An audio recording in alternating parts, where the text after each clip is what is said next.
So, Supergirl was released a week ago and is the second movie in the new DCU. I was really excited for this movie after having read the comic, and I came out enjoying it but overall conflicted. So today I'll be reviewing this movie as loads of other people have, but without dipping into any of the unneeded controversy about this film, because apparently DC movies just have to have controversy surrounding them nowadays, with no serious reason why. I wonder what started that. Okay, let's start with my overall thoughts, and then I'll get into specific positives and negatives later on in the video. This film was good. There wasn't anything about it to make it bad, but there wasn't anything to make it great either. I would say it's just an enjoyable time. Don't expect something grand. I feel like most people do say this about the film, most critics or just people who make videos on YouTube like this. But it's really the only thing we can say because there's nothing special about it. There is a great message put across about you not having to be kind to be good. Very different from last year's Superman, which I find great as it separates itself from that movie. And what I would say is that this movie just felt like it just felt like it was missing something, which in the end made it fall down this endless pit of darkness, just like my bedroom. That was quite depressing. I think most of my flaws with this movie come from already having read the comic, and I think that's where most other people's flaws do come from, especially comic fans, because the comic was just such a vibrant read-through with some great storytelling, beautiful art, and a fantastic character arc for both characters of Kara and Ruthie. Yet when it comes to the movie, there were so many drastic changes which ended up leaving me disappointed, and many others, due to them repeatedly saying in interviews that this would be a direct adaptation of the comic. Like, the hype was building up like, oh yeah, this is going to be a great blockbuster from the comic, but just wasn't in the end. I actually deliberately stayed away from Woman of Tomorrow at this point because I wanted to really dig into like the visual language that I was looking for, and they went with. I just think that there is so much stuff in the comic that could have been used in the film to help emphasize the message put across. Like, the message is good, I just feel like there could be more put into the movie to just make it feel more better and feel like when you walk out of that cinema you kind of get it a bit more.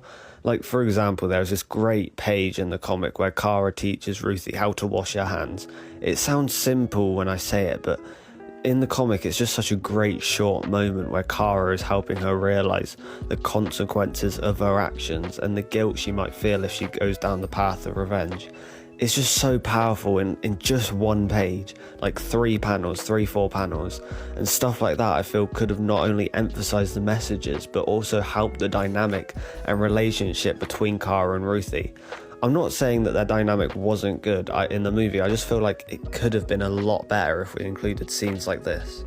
I will stop talking about changes from the comic in a second. It's just that there is this space dragon fight in the comics, which if done right would have looked so beautiful on screen, but instead we just get their ship boarded by some space pirates, which sure did create a cool action scene with them like teleporting everywhere, and I did find that quite enjoyable and fun.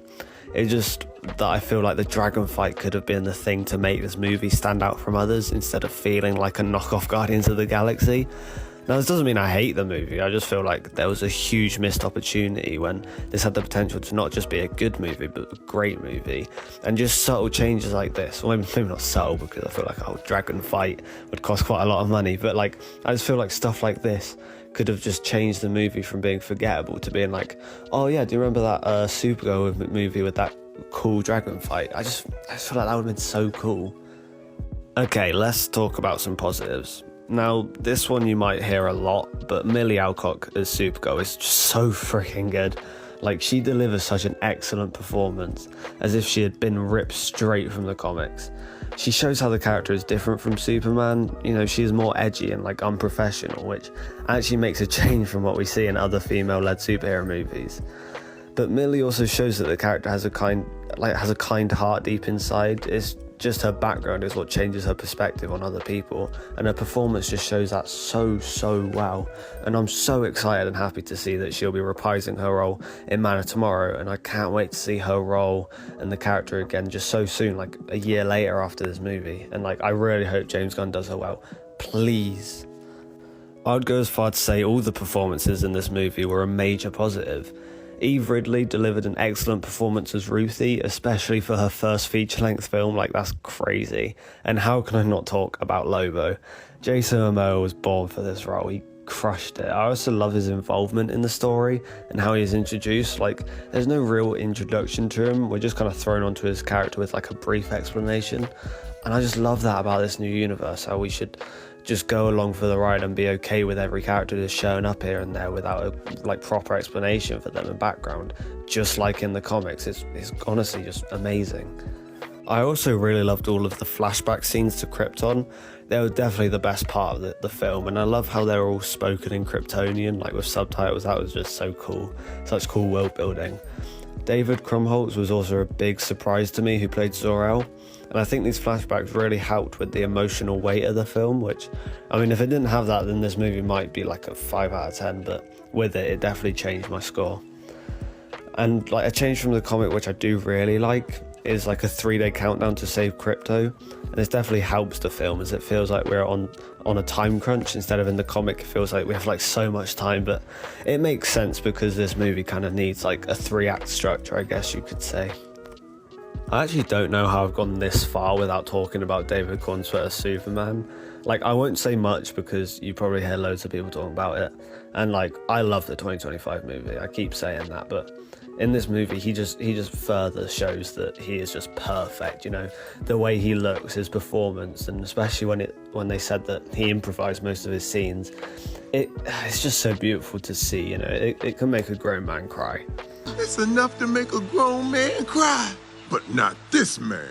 Get back in there, Tia. Okay, so I will go back to the negatives now. As I'm sure you're aware, I've dodged talking about 3 major things that loads of other people say are flaws in this film, and that's the villain, the soundtrack, and the editing. Krem in the comics isn't really anything special, but he is still done right, you know. In the movie, I think his actions are more for shock value rather than making him an actual good villain. Like, in the comics, he barely shows up, yet still has such a threatening and villainous aura, as we see the consequences that his actions have brought onto other people, which just makes him so much more threatening. Whereas in the movie, him killing people and trying to marry younger women, which sure is very villainous, but it just feels like a way to make the audience gasp rather than feel threatened by him. Also, I'm not even going to talk about the design, just get that thing away from me. Like, what were they doing? The soundtrack is not bad, it's just the way it is used is what annoys me. The needle drop at the end just feels a bit odd, and I get why people just don't like it. Like, it just feels like it would be used in like a slow motion fight scene rather than the epic final showdown of the film. And like, they didn't even use Blondie at all, which feels so weird because I saw a video where they used Call Me for the final needle drop, and it just sounds so much better. And the song is not at all bad, like the one that they use. I do kind of feel sorry for the artist and all the bad rap she's been getting. Get it? Bad rap? Because it's not a rap song. Okay. Finally, the editing. And like, again, I don't think it was too bad as many other people say. It just felt a bit jarring at times, especially in the action scenes where I sometimes just didn't have a clue what was going on. Like, the camera was just jumping around everywhere. And you know, that's not the director's fault, that's more the post-production editing teams, but you know, it could have been a lot better. I think most people's worry after seeing reviews for the film is the question of, is the DCU over? The short answer is no, not at all. Like, look at the MCU 2 movies, and one very good movie and one bad. Now, look at the DCU, one very good movie and one just good movie. And look at where the MCU is now with all the projects they've had. And we're now only like, 4 projects in with the DCU? 2 movies, 2 TV shows? I just think that we should only start to worry if we keep getting like mediocre movies like Supergirl and nothing really special. Overall, I think the director Craig Gillespie had no clear vision of a unique movie and rather ended up creating a superhero blockbuster based off of James Gunn's Guardians movies, as he had never really done anything like this before. Like, look at his previous films, he hasn't really made a superhero blockbuster before, so I think he just took inspiration from what James Gunn had already done, which kind of just made it worse, I would say. If you haven't yet watched the movie, I would still check it out as it is a fun and enjoyable summer blockbuster. Just don't expect anything amazing, or if you've read the comic, try not to be disappointed, because that's literally every person who thinks this movie is bad has read the comic. So either go into it blind or just don't expect much. I would still give this like a 7, 8 out of 10, as I do love the performances and the messages put across. I just feel like there was a huge missed potential in what could have been a standout superhero movie based off of an excellent comic, but rather ended up being your average space adventure. Let me know what you guys think of Supergirl, and are you still excited for the DCU? Thank you ever so much for watching. Take care.